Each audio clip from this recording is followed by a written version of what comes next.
Hello दोस्तों, good morning, Radhe Radhe. आप लोग कैसे हैं? आई होप आप लोग बहुत अच्छे होंगे, स्वस्थ होंगे, मस्त होंगे। आर्य दुबे चैनल में आप सभी लोग का स्वागत है। तो आइए दोस्तों, मैं आज बात करने वाली हूँ क्योंकि आ गया सावन। आज सावन का महीना चल रहा है। कितना मतलब सावन का महीना, हमारे भोलेनाथ का दिन। इस समय इतना सारा त्यौहार भी आ गया है।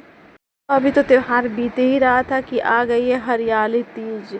जो तीज दोस्तों दो पड़ता है। सब लोग बहुत कंफ्यूज हो जाते हैं। तो सब लोग दोनों तीज नहीं रहते हैं, बहुत कम ही लोग दोनों तीज रहते हैं। कोई इसको सावनी तीज बोलता है, क्योंकि हरियाली तीज बोलता है। और एक पड़ती है हरितालिका तीज, जो भादों के महीने में तृतीया पक्ष को पड़ती है। तो दोस्तों इसलिए दोनों तीज में सब लोग कंफ्यूज हो जाते हैं। और सावन का महीना है, तो सावन के महीने में ये हरियाली तीज पड़ती है। तो मतलब इसको इसीलिए क्योंकि हर तरफ चारों तरफ सिर्फ हरा भरा हरा हरा दिखाई देता है, इसको हरियाली तीज लोग बोलते हैं। बहुत से लोग इसको सावनी तीज भी बोलते हैं, क्योंकि ये सावन में पड़ती है। सिर्फ फ़र्क दोस्तों तो ये रहता है कि ये सावन में पड़ती है और वो भादों में पड़ती है। हरितालिका तीज भादों में पड़ती है। और क्योंकि दोनों व्रत भोलेनाथ का ही है। माता गौरी और भोलेनाथ की पूजा की जाती हैं। तो हम लोग मंदिर में भी जाके पूजा करते हैं, भजन कीर्तन करते हैं। घर पे भी भजन कीर्तन हम लोग करते हैं। सभी लोग को पता है हरियाली तीज है त्योहार, तो हम लोग को ब्रह्म मुहूर्त में उठ जाना चाहिए। कोई भी व्रत दोस्तों रहता है, एकादशी हुआ और अभी प्रदोष व्रत कल भी था, शिवरात्रि का व्रत खत्म। तो इन सारे व्रतों में दोस्तों हम लोगों को सुबह जल्दी उठ जाना चाहिए। क्योंकि आप लोग को पता है कि हम लोग सुबह उठते हैं तो पहला काम हम लोग झाड़ू पोछा करके, फिर ज़्यादा काम ना करके हम लोग घर की मंदिर की साफ़ सफाई करके पूजा करने चले जाते हैं। तो जब तक हम लोग पूजा नहीं कर लेंगे तब तो मन शांत नहीं रहता। तो इसलिए हम लोग को थोड़ा टाइम देना चाहिए और हम लोग को जल्दी उठ जाना चाहिए। और इस समय तो हर तरफ फूल फूल मिल रहे हैं, तो आप लोग फूलों का स्नान, अपने लड्डू गोपाल की पूजा सेवा कैसे करें, तो फूलों का स्नान करिए। उसके बाद दोस्तों दही का स्नान कच्चे दूध से। सावन का महीना चल रहा है, तो अपने ठाकुर जी को कच्चे दूध का स्नान ज़रूर करवाना चाहिए। कुछ नहीं है तो शुद्ध जल में गंगा जल डाल के स्नान ज़रूर हम लोग को करवाना चाहिए। ये दोस्तों यहाँ हम लोग मैं यहाँ दही से स्नान करवा रही हूँ। आप लोग दही से भी स्नान करवा सकते हैं। तो देखिए यहाँ दही से स्नान करवा के मैं दही से स्नान कराई, फिर थोड़ा सा इनको मैं मालिश कर दी ना, कि क्योंकि सावन है बरसात का, तो थोड़ा सा काले पड़ने लगते हैं। तो इसे दही दूध से थोड़ा सा मालिश कर देंगे, चंदन लगा के थोड़ा उसका चंदन से मालिश कर देंगे। इससे हमारे ठाकुर जी में चमक आ जाती है। बहुत तेज़ नहीं रगड़ना चाहिए, आराम आराम से। आप लोग को लग रहा है, लेकिन मैं आराम आराम से इनकी मालिश मैं करती हूँ। फिर ठाकुर जी को शुद्ध जल से मैं स्नान करवाती हूँ। तो देखिए दोस्तों यहाँ ठाकुर जी हमारे ऐसा स्नान कर लिए हैं, क्योंकि व्रत है, सावन का व्रत है, हरियाली तीज है। तो इसलिए हमारे ठाकुर जी को भी हम लोग अपना श्रृंगार तो करते हैं, अपने ठाकुर जी का भी श्रृंगार हम लोग को करना बहुत ज़रूरी होता है। और अगर आपके पास नया ड्रेस है तो आप नया नया ड्रेस दोस्तों आप लोग अपने ठाकुर जी को भी नया नया ड्रेस आप लोग पहना सकते हैं। अगर नहीं है हमारे पास नया ड्रेस, तो हम लोग जो ड्रेस है वही धुला हुआ है वो ड्रेस ही पहना देना चाहिए। क्योंकि दोस्तों ठाकुर जी हमारे भाव चाहिए, तो हर तरफ हरियाली हरा रहा। तो इस समय देखिए जिनका मैट में है, मैट भी बिछाए हैं, तो मैं सिर्फ हरा हरा ही रखी हूँ, क्योंकि हर तरफ हरा हरा रहना चाहिए, ताकि हमारे ठाकुर जी को भी बहुत अच्छा लगे। तो यहाँ देखिए मैं इनको अच्छे से मैं साफ़ कर लूँगी, अच्छे से इनको मैं पोंछ लूँगी। उसके बाद देखिए इनकी मैं अब श्रृंगार करने जाए। तो दोस्तों मैं बहुत ज़्यादा श्रृंगार नहीं करती हूँ, मैं हल्का फुल्का सिर्फ श्रृंगार करती हूँ। और हमारे ठाकुर जी उतने में ही खिल जाते हैं, मतलब मुझे इतने अच्छे लगने लगते। तो मैं ज़्यादा श्रृंगार तो नहीं करती हूँ, जितना करती हूँ उतना ही मेरे पास बहुत है। क्योंकि दोस्तों टाइम बहुत कम रहता है और मैं अपने ठाकुर जी की सेवा इतने कम समय में कर लेती हूँ। तो एक और ध्यान दीजिएगा कि कम समय में ठाकुर जी की पूजा सेवा हम लोग कैसे करें। हरियाली तीज है, हम लोग का व्रत है, तो ऐसे में हम लोग ठाकुर जी की पूजा सेवा कैसे करें। तो दोस्तों देखिए कम समय में सिर्फ ठाकुर जी, आप जैसा भाव रखेंगे वैसे ठाकुर जी हमारी सेवा लेना चाहते हैं।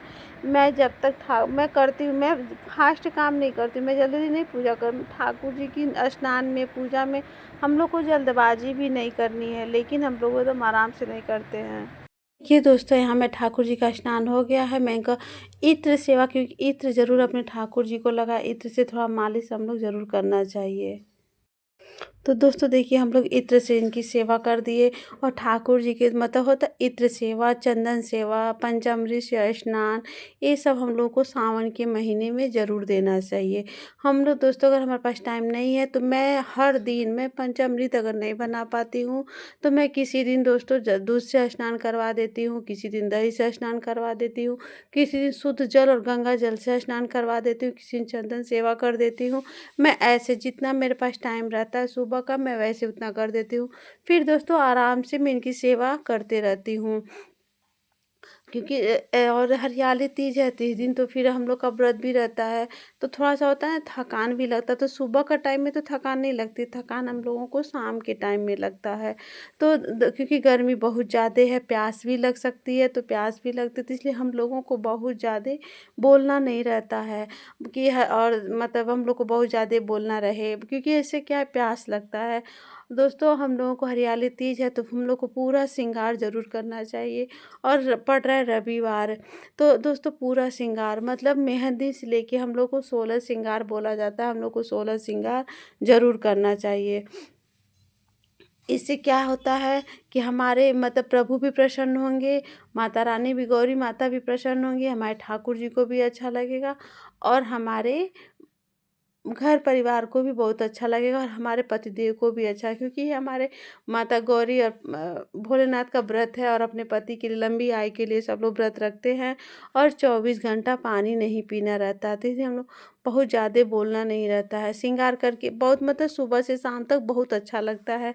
मंदिर जाना, मंदिर में भजन कीर्तन, सच में सब भोलेनाथ की कृपा से ही होता है। हम लोग को इतनी शक्ति मिलती है कि हम लोग बिना जल का व्रत रखते हैं 24 घंटा, जो हम लोग पानी ग्रहण नहीं करते हैं।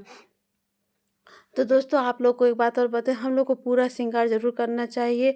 और उसके बाद दोस्तों माता गौरी को भी हम लोगों को श्रृंगार का सामान पूरा चढ़ाना चाहिए, जो भी हमारे पास हो सके वो हमको मंदिर में ज़रूर चढ़ाना चाहिए। तो आप लोग घर पे ला भी सकते हैं और वहाँ मंदिर पे छोड़ सकते हैं, मंदिर के पंडित पुजारी लोग उसको ले लेंगे, लेकिन हम लोग को दान ज़रूर करना चाहिए। दान में सारा सामान, श्रृंगार का सारा सामान होना चाहिए, हमको दान में भी सब कुछ रखना चाहिए, माता गौरी को दान में देना चाहिए। उसके बाद दोस्तों अगले दिन भी हम लोगों को कैसे व्रत का पालन करना है, कैसे पानी पीना है, तो दोस्तों हम लोग को घबराना नहीं चाहिए। डायरेक्ट हम लोग को ठंडा पानी, कोई भी ठंडा चीज़ हम लोगों को तुरंत ग्रहण नहीं करना चाहिए। इससे क्या होता है, गला दर्द होता है दोस्तों, गला पकड़ लेता है, मेरा तो दोस्तों पकड़ लेता है।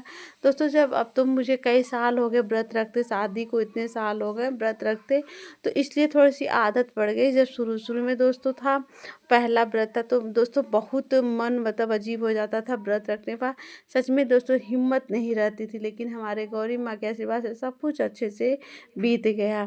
अगर आप लोग अभी तक हरियाली तीज का व्रत या हरितालिका तीज का व्रत नहीं शुरू किए हैं तो आप लोग शुरू कर सकते हैं। और बहुत से लोगों को वहाँ कोई हरियाली तीज का व्रत बहुत लोग नहीं रखते हैं, लेकिन आप लोग अगर रखना चाहते हैं तो रख सकते हैं।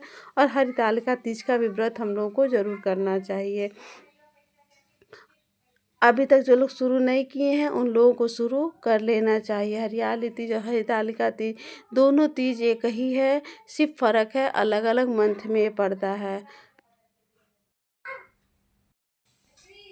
दोस्तों हरितालिका तीज हम लोगों को ज़रूर करना चाहिए, हम लोग को दोनों व्रत ज़रूर करना चाहिए। व्रत का पारण हम लोगों को कैसे करना, तो व्रत का पारण दोस्तों हम लोगों को सुबह में उठना चाहिए डेली, तो हम लोग और जो दान रहता है दान करना चाहिए, स्नान करके जो छूने वाला सामान रखे रहते श्रृंगार का सारा सामान ज़रूर देना चाहिए छूने में। और दोस्तों अगर हो सके तो सोना और चांदी का भी दान हम लोगों को ज़रूर देना चाहिए।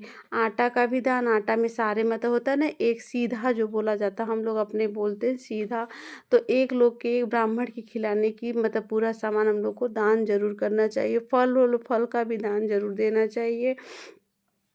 उसके बाद दोस्तों हम लोगों को ठंडा पानी होता है, प्यास बहुत लगी रहती है तो ठंडा पानी अचानक नहीं पी लेना चाहिए। थोड़ा पानी गुनगुना करके पीना चाहिए ताकि गला हम लोगों का दर्द नहीं करे। और मतलब लहसुन प्याज हम लोग को नहीं खाना चाहिए, लहसुन प्याज मतलब नहीं खाना चाहिए, उसका पारण भी हम लोग को नहीं करना चाहिए। तो हम लोग मीठा भोजन पहले कुछ मीठा बना लें और जो भी खाना बनाएं बिना लहसुन प्याज का हम लोग को बनाना चाहिए। इस तरह से हम लोग हरियाली या हरितालिका तीज का व्रत रख सकते हैं और रखना चाहिए। तो दोस्तों एक बात आप लोग को बताना मैं भूल गई कि बहुत से लोग बोलते हैं कि तीज में बाल नहीं धुला जाता है, लेकिन हम लोग के यहाँ वैसा नहीं होता है। लोग बोलते हैं तीज में बाल धुल लेना चाहिए, तो हम लोग या तो एक दिन पहले तो हरियाली तीज में तो शनिवार पड़ रहा है, शनिवार को बाल नहीं, अगर कोई व्रत पड़ गया तो कोई बात नहीं, धुल सकते हैं। वैसे रविवार को भी हम लोग बाल धुल सकते हैं। बाल धुल के हम लोग को व्रत की शुरुआत करना चाहिए। और इसका मतलब होता है ना, अगर आप लोग के वहाँ सुबह में सरगी खाया जाता होगा तो सरगी ज़रूर उठ के खाना चाहिए, क्योंकि ये बहुत अच्छा लगता है। और हम लोग तो अगर जॉइंट फैमिली है, सब लोग हैं, तो बहुत मज़ा आता है, बच्चे भी उठ जाते हैं, पति लोग भी उठ जाते हैं। बहुत अच्छा लगता है कि सरगी खाने सब लोग उठे हैं। हरियाली तीज हुआ या हरितालिका तीज हुआ, ऐसे व्रत हम लोगों को ज़रूर करना चाहिए। सास लोग मतलब सब लोग साथ में उठ के दही शुभ होता है, दही ज़रूर खाना चाहिए, ठंडा ठंडा रहता है खाना चाहिए। इससे क्या होता है दही खाने से कि हम लोगों को प्यास थोड़ा कम लगती है। और दोस्तों अगर कभी ऐसा हो प्यास लगे, तबीयत अगर हम लोग का नहीं सही है, तबीयत नहीं ठीक है, हम लोग व्रत नहीं कर पा रहे हैं, तो टेंशन नहीं लेना चाहिए। हम लोग को पानी पी के व्रत करना चाहिए, फल फूल खा के हम लोगों को व्रत करना। उम्मीद करती हूँ वीडियो अच्छी लगी होगी। मिलती हूँ नेक्स्ट वीडियो में। राधे राधे।